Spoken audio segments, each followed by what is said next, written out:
આજે વરસાદ આવ્યો અને બધાને ભજીયા ખાવાનું મન થયું અને મેં ભજીયાની તૈયારી કરી લીધી। ડુંગળી, બટેટા અને કોથમરી, લીલા મરચાં બધા મસાલા સુધારી લીધા। એમાં નાખ્યું મેં કોથમરી, મીઠું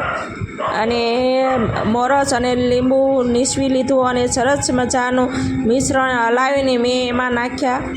ખાવાના સોડા અને સરસ મજાના ફૂલીને સરસ મજાના થાય અને ચણાનો લોટ ચાળી લીધો અને સરસ મજાનું ધીમે ધીમે પાણી નાખીને મેં મિશ્રણ ભજીયાનું કરી લીધું અને સરસ મજાનો લોટ બંધાઈ ગયો અને મેં બટેટાની પૂરી પાડવાની હતી તે મેં બટેટા લઈ લીધા અને એક બાજુ મેં તેલ ગરમ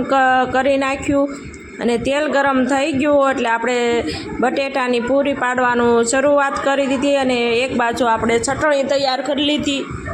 અને ચટણી તૈયાર થઈ ગઈ એટલે આપણે બટેટાની પૂરી સરસ મજાની ફૂલીને થઈ ગઈ અને આયુષને તો કેમ રેવાય ચડી જાય એટલે તે આયુષ તો આવી ગયો